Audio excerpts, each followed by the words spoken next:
নমস্কাৰ অনলাইন সহাৰি ইউটিউব চেনেলৰ নতুন এটা ভিডিঅলৈ আপোনালোক সকলোকে পুনৰবাৰ স্বাগতম জনাইছো।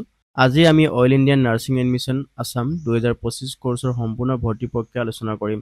GNM general nursing and midwifery course Duliajan প্ৰতিষ্ঠান বা institution school of nursing all India hospital Duliajan recognised by Assam nurses midwife and health visitor council আৰু Indian nursing council.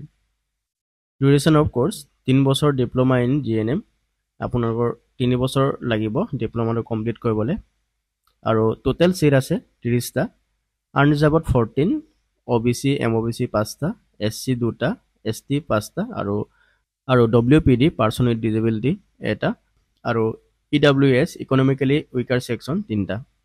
Qualification 10+2 all stream ইংৰাজী বিষয়ত 40% নাম্বাৰ হৈতে এসটি এসসি পাৰ্টিৰ বাবে 35% হলে হ'ব। ভেকেশনাল এম বা হেল্থ কেয়াৰ সায়েন্সৰ ষ্ট্ৰীম 10+2 গ্ৰহণযোগ্য আৰু ৰেজিষ্টাৰ্ড এএনএমও আবেদন কৰিব পাৰে। বয়স 31 ডিসেম্বৰ 2025 অনুসৰি 17 to 35 বছৰ হ'ব লাগিব। আবেদন কৰা হয় ইউনিভাৰ্চিটি এন্ট্ৰেন্স এক্সামৰ মাধ্যমে জিএনএম এন্ট্ৰেন্স এক্সামিনেশন SSUHS।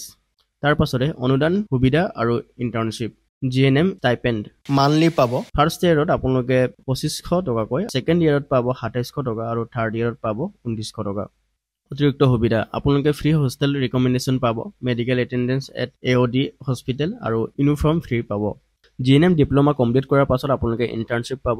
প্ৰায় 1 বছৰৰ বাধ্যতামূলক ইন্টাৰ্নশিপ AOD হস্পিটেল বা অন্যান্য IOCL হস্পিটেলত আপোনালোকে কৰিব পাৰিব। এক্সটেনশন আপ টু 2 ইয়াৰ্স সম্ভৱ হয়, আপোনালোকে 2 বছৰো কৰিব পাৰিব internship.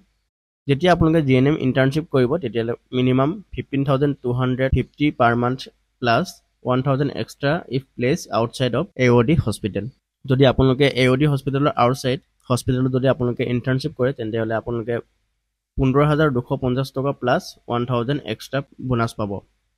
Domicile only female candidate of Dibrugarh, Tinsukia, Sivasagar and Charaideo of Assam আৰু Changlang district of Arunachal Pradesh can apply. Dibrugarh, Tinsukia, Sivasagar আৰু চৰাইদেউ লগতে অৰুণাচলৰ চাংলাং ডিস্ট্ৰিক্টৰ ফিমেল ক্যান্ডিডেটহে এপ্লাই কৰিব পাৰিব এই পোষ্টৰ বাবে। গতিকে আমি এতিয়া চাওঁ কেনেকৈ আপোনালোকে এপ্লাই কৰিব পাৰিব। বলক আমি কম্পিউটাৰ স্ক্ৰীনত যাওঁ। ইয়াতে আপোনালোকে দেখা পাইছে login and register submission form for GNM course for the season 2025-2026। গতিকে আপোনালোকে প্ৰথমবাৰ যদি ফৰ্ম ফিল আপ কৰিব আছে তেন্তে ৰেজিষ্ট্ৰেশ্যনত ক্লিক কৰিব লাগিব। যদি আগতে আপোনালোকে কৰিছিলে তেতিয়াহ'লে লগইনতো ক্লিক কৰি ট্ৰাই কৰি চাব পাৰে। মই এতিয়া ৰেজিষ্টাৰ কৰিম। আপোনালোকৰ ৰেজিষ্টাৰ কৰিবলৈ এপ্লিকেণ্টৰ নেম, মোবাইল নাম্বাৰ আৰু ইমেইল এই তিনিটা বস্তু প্ৰয়োজন হ'ব। এই তিনিটা ডিটেইলছ ফিল আপ কৰাৰ পাছতে আপুনি ৰেজিষ্টাৰ যোনটো অপশ্যন হয় তাতে ক্লিক কৰি দিব। তাত ক্লিক কৰাৰ লগে লগে ইয়াতে আপোনালোকে দেখা পাইছে successfully registered your registration number এইটো ইয়াতে দেখা আছে আৰু লগতে আপোনাৰ এপ্লিকেশ্যন নাম্বাৰটো আপোনাৰ ইমেইললৈ পঠিওৱা হৈছে। এইটো আপোনালোকে কপি কৰি ল'ব। ফাৰ্ষ্ট কপি কৰাৰ পাছত আপোনালোকে এপ্লিকেশ্যন যোনটো অপশ্যন আছে তাতে পেষ্ট কৰি দিব আৰু লগইনত ক্লিক কৰিব। লগইনত ক্লিক কৰাৰ লগে লগে জেনেৰেটিং OTP দেখাই আছে। আপোনাৰ যোনটো ৰেজিষ্টাৰ্ড মোবাইল নাম্বাৰ, যোনটো নাম্বাৰ আপুনি ৰেজিষ্টাৰ কৰিছে তাত এটা OTP যাব। OTPটো ইয়াতে এণ্টাৰ কৰি প্ৰচিড কৰিব পাৰিব। OTPটো মই ইয়াতে এণ্টাৰ কৰিলো, প্ৰচিড কৰি আছো। চাও ইয়াতে admission form for GNM course for season 2025-2026 please get through the instruction before filling the form. এইকেইটা ইনষ্ট্ৰাকশন অলৰেডি আপোনালোকক মই দিছিলেই। এইবোৰ চোৱাৰ পাছতে আপোনালোকে পাৰ্সোনেল ইনফৰমেশ্যন যোনটো অপশ্যন হয় তাতে ক্লিক আৰু তাৰ পাছতে আপোনালোকে এইকেইটা ডিটেইলছ ফিল আপ কৰিব। মই ইয়াতে ফিল আপ কৰাৰ পাছত আপোনালোকক কম। মই ইয়াতে ফিল আপ কৰিলো name, gender, date of birth enter কৰাৰ লগে লগে এজটো অট'মেটিক কেলকুলেট কৰি ল'ব।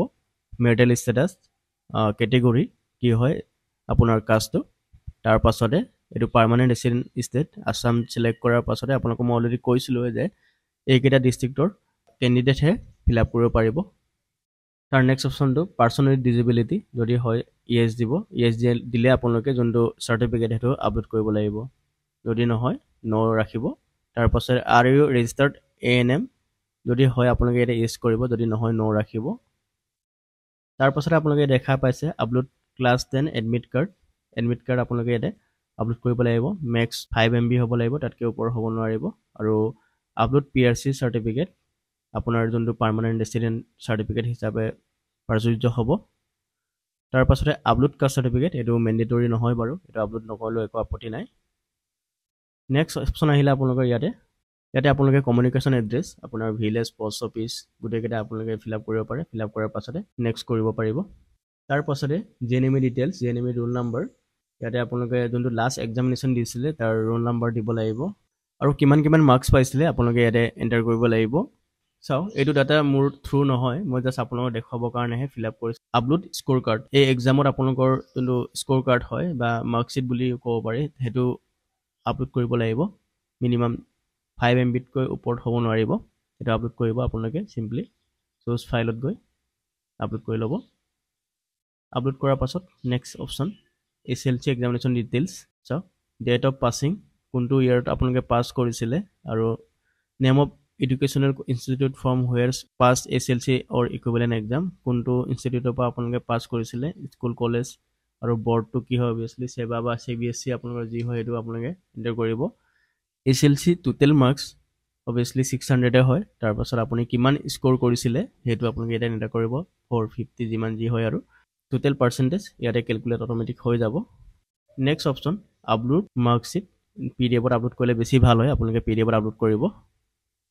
নেক্সট ডিক্লেৰেশ্যন, এইকেইটা যোনকেইটা আপোনালোকে ফিল আপ কৰিছে সেই ফিল আপ কৰা গোটেই ডিটেইলছখিনি শুদ্ধ আৰু থ্ৰু হয় বা সঁচা হয়, সেইটো আপোনালোকে ইয়াতে টিক মাৰ্ক দিব লাগিব। টিক মাৰ্ক দিয়াৰ পাছতে ছাবমিটত ক্লিক কৰিব পাৰিব। গতিকে এনেকৈ আপোনালোকে ঘৰতে বহি মোবাইলত বা লেপটপত আপোনালোকে এনেকৈ ফিল আপ কৰিব পাৰিব।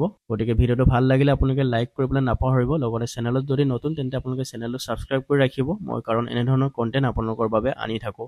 গতিকে আজিলৈ ইমানতে সামৰোঁ। আমি আকৌ এটা নতুন ভিডিঅ'ৰ সৈতে লগ পাম। তেতিয়ালৈকে ধন্যবাদ। জয় অসম, বন্দে মাতৰম।